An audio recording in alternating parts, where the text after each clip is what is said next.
Hello again and welcome back to the channel. If it's your first time here, a real warm welcome. I hope you'll join with me often. I talk about the history and teachings of different religious groups and spiritual movements.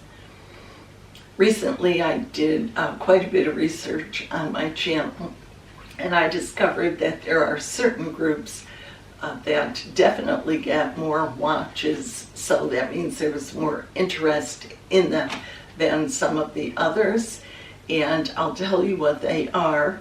But I do want to say that because these seem to be the groups that people are most interested in, I will spend most of my time talking about those particular groups and then introducing some new ones that I've never talked about before to see what the interest in those is. So the most interest is in the Jehovah's Witnesses and their teaching, but also in some other groups: Christian Science, Theosophy, the Paulicians, the Bogomils. Those seem to be the ones that get the most interest. So you can expect additional videos about those groups coming up in the future. If you have a favorite group or set of videos that you'd like more information about, please leave me a comment or send me a message. Let me know what that group is. Well, today I am talking about Jehovah's Witnesses. I'm talking about the faithful and discreet slave. What is that? And the first thing I'm going to do is read a few quotes from Jehovah's Witness literature. The first one is called "Christ Leads the Congregation." It's from the Watchtower. You may be familiar with Awake and the Watchtower magazines that you'll see around, distributed by the Witnesses. From 2002, March 15th, 2002. The faithful and discreet slave is directly under the control of Jesus Christ. Then earlier than that, in 2001, August 1st, page 14 of the Watchtower, it says, "A mature Christian does not advocate or insist on personal opinions or harbor private ideas when it comes to Bible understanding. Rather, he has complete confidence in the truth as it is revealed by Jehovah God through the Son, Jesus Christ, and the faithful and discreet slave." Going back even farther to a Watchtower from June 15th of 1964, it says this: "The abundance of spiritual food and the amazing details of Jehovah's purposes that have been revealed to Jehovah's anointed witnesses are clear evidence that they are the ones mentioned by Jesus when he foretold a faithful and discreet slave." That's a class, faithful and discreet slave class, that would be used to dispense God's progressive revelations in these last days. However thankful we should be for the provision God has made of this slave class, the modern spiritual remnant, as they faithfully dispense the revealed truths of Jehovah. Jehovah's faithful witnesses have been progressively brought to an understanding of Jehovah's purposes, which are clearer now than ever before in history. Well, it is interesting that Jehovah's Witnesses changed their beliefs over time more than your more established what I would call more established Christian religions. Those are the Catholic, the Orthodox, and the Protestant branches. The witnesses have only been around, going on 150 years or so. And they change their beliefs quite often. And so they really push the idea of a progressive revelation.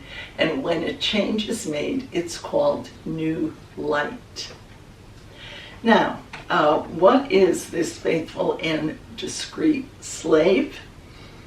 Currently, it is used to describe the governing body in its role of teaching doctrines and other teachings.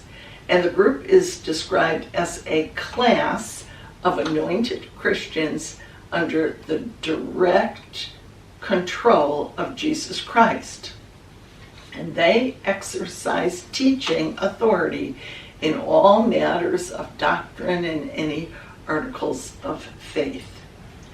And this comes, I can tell you where the parable is. It is in Matthew 24, verses 45 to 47, or Mark 13, verses 34 to 37, and also in Luke, in all of the synoptic gospels, Luke 12, 35 to 48. But there have been several changes in this doctrine since it was formulated in 1881 by the founder of the Bible student movement that in 1931 became officially the Jehovah's Witnesses. So the Watchtower Society publications teach that Jesus uses this faithful and discreet slave, the governing body, to publish information about the fulfillment of Bible prophecies and to give direction on the application of Bible principles in daily life. And they are the only means that God communicates messages to humans today in the eyes and teaching of Jehovah's Witnesses. It is referred to as God's prophet, his channel, and it claims to provide divine direction and guidance. And Jehovah's Witnesses are told that their survival at the time of the Battle of Armageddon and what follows depends in part on their obedience to the governing body. Governing body members are said to act in the role of the faithful and discreet slave class when arriving at decisions on doctrines, activities, and oversight of the Jehovah's Witnesses worldwide. That is, oversight of any of their publications, their buildings, their kingdom halls, their convention halls, whatever is part of the organization, they control that. Well, the parable in the King James Version reads this way: "Who then is a faithful and wise servant, whom his Lord has made ruler over his household, to give them meat in due season?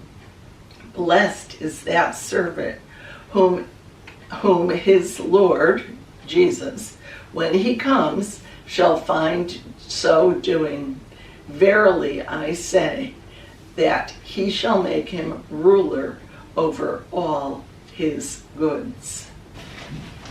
Now, if you're familiar with one of the other teachings of the Jehovah's Witness organization, you'll know that they believe that the master from this parable, Jesus, returned in kingdom power in 1914. And inspected the churches, so to speak, and at that date identified those associated with the Watchtower and Bible Tract Society as the only group still faithfully feeding his followers. Now, different dates have been applied to this so-called inspection. Currently, I believe 1914 is the teaching. Previously, it had been identified as 1919, and I'll talk about why when I do a video on the 1914 teaching. So it's not clear of the date. New Light has given several dates for this event, but the fulfillment of the event is that the Jehovah's Witnesses were the only ones that were teaching the right thing. In 1881, an article in Zion's Watchtower and Herald of Christ's Presence, that was Charles Taze Russell's publications, he identified the faithful and wise servant as the little flock of consecrated servants who are faithfully carrying out their consecration vows. In other words, the whole group as individually and collectively, because they were all teaching and sharing that they were this faithful and wise, or faithful and discreet slave or servant. Charles Taze Russell's wife insisted that he himself was the faithful and wise servant. And while publicly he denied this, history tells us that privately he agreed with it. And in the finished mystery, he is called the spokesman of God in many places. And the prevailing view among the Bible students was that it was Russell who was the faithful and wise servant. In the Watchtower, a few weeks after Russell died, it said this: thousands of the readers of Pastor Russell's writings believe that he filled the office of the faithful and wise servant, and that his great work was giving to the household of faith meat and due season. His modesty and humility precluded him from openly claiming this title, but he admitted as much in private conversations. In 1917, in the publisher's preface to the finished mystery, now that is a publication that came out the year after Russell died. He died in 1916.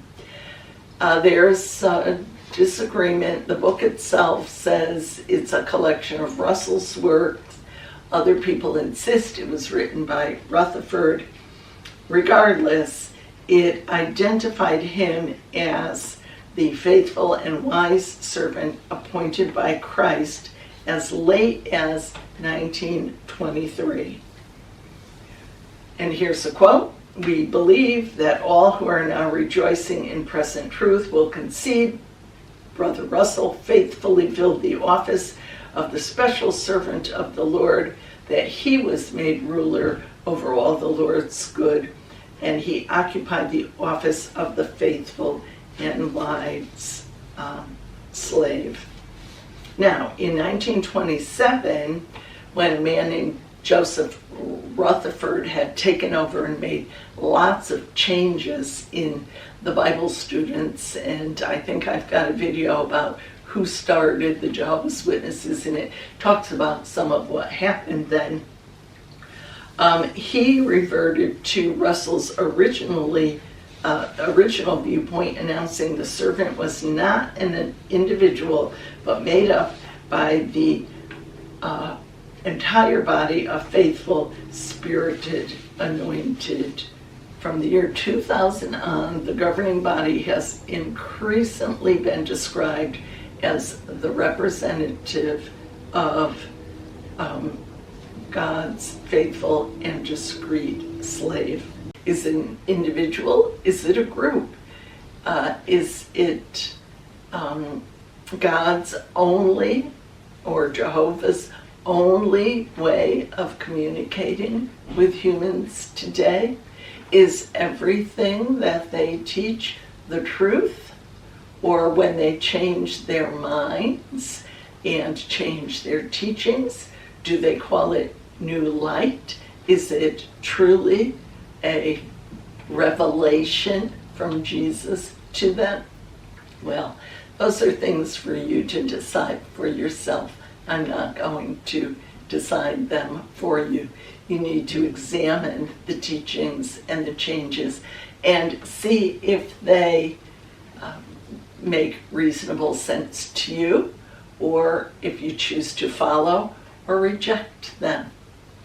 Ever since the governing body has been considered this faithful and discreet slave class representing the Lord Jesus, they very often end up being made up of elderly men, and they stay on until death or total incapacity because of illness, where they step away and are just at home.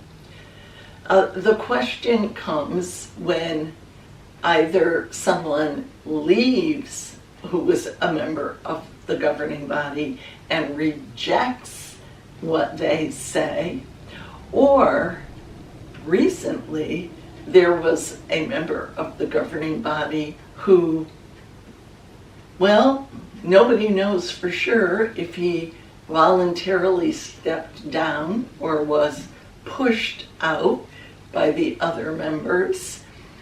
And what kind of questions does that leave us with?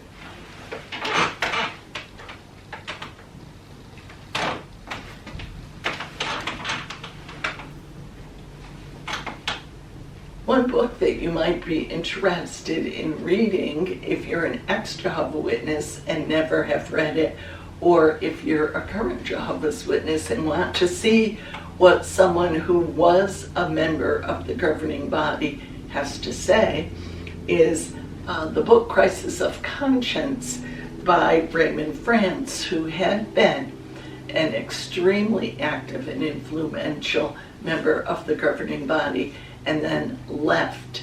And most ex-JWs consider this an eye-opening book. And the person who recently left the witnesses, and no one is sure exactly how that came about, except a few members of the governing body remaining. Our questions about both of these would be, well, were they hearing from God while they were part of the governing body? Were they hearing from Jehovah or from Jesus? Was he directing them? And how, if he wasn't, because they left or were asked to leave, how did that influence the governing body when they were there? Or could they be trusted up to a certain point, and then you have to discern and reject what they said? Whenever an organization presents a group of people or an individual as infallible, then when they change their mind or mess up or leave, doesn't it leave us with some questions then about what they said when they were a member of the group? Food for thought. Anyway, I hope that you'll join with me again next time where we take another look at something else And in the meantime, be safe and well. I'll see you real soon. Bye for now.